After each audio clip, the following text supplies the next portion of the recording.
As a new armour modeler, I decided that it was a rite of passage for me to build a Tiger tank. With that in mind, I decided to try and build a diorama with the Tiger as the focal point.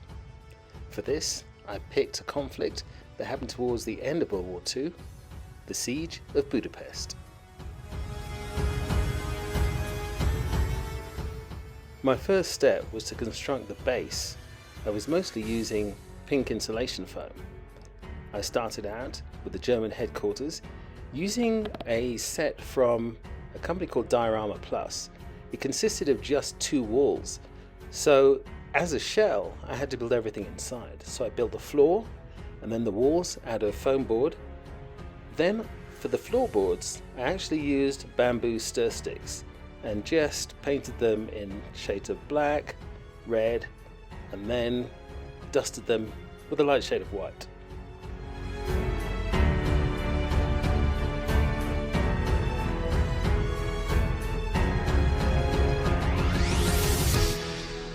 The headquarters of the Nazi Party in Budapest was the focus of this building, so I had to separate it into separate rooms so I could have some action happening in every corner of the build.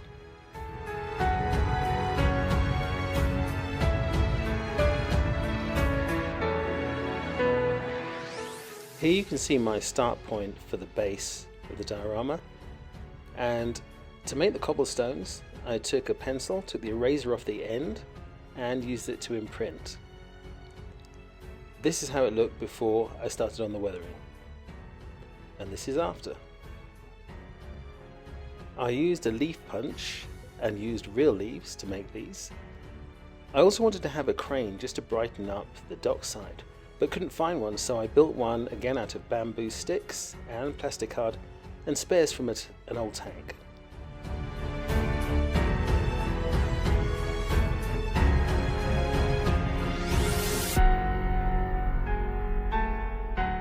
Next was the dockside. This again was constructed out of pink insulation foam and then painted.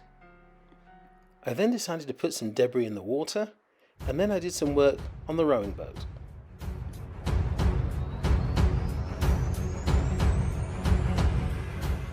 Then to put something in the top left corner of the diorama, I was struggling on what to do, so I decided to put in just a little corner of a park with a bench, a light, a wall, and a clock. And the time on the clock matches the clock on the inside of the German building. Next I moved on to the vehicles. The first one was the Horch 1A 4x4. This was supposed to be driven by some SS troops who were stealing valuables from various places when they ran into a Russian ambush, and this is what's left of their vehicle.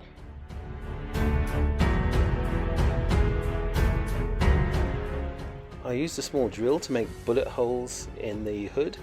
I gave it a flat tire and I filled the back of it with various booty. You can see here there's an oil leak and you can see wires from the light. The dashboard is from Quinta Studios. They actually do one for the Horch, so it was perfect for my needs. And then I had to select all the stuff to go in the back. And finally that brings us to the focal point of the piece, the Tiger 1 tank. This is the late model. There was some detail inside the tank, so I thought I might as well put a gunner or loader in there and have his hatch open as if he'd just got in there. I used photo etched Zimmerit for the first time. That was interesting. And then gave it a coat of a primer, and then the standard German yellow, followed by the other 2 colours to give it the 3-colour camo that they're famous for. I also added some mud to the underneath and gave it some battle damage to show that it had actually, as they say, been through the wars. This was my first time using metal tracks. These are from our model and are really easy to use. Just separate sections, none of them need drilling out, and a metal pin. For a little interior detail, I put a pin up inside and my Tiger was done.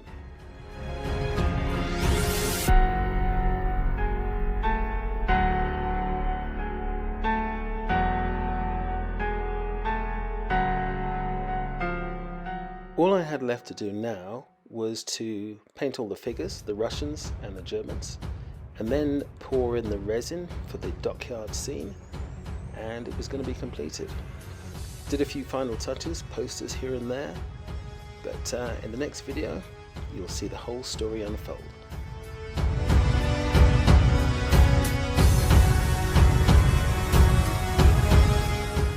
So if you made it this far, thanks for watching. You can see this and my other builds on my YouTube and my Instagram pages, both called MD Scale Models. Thanks for watching.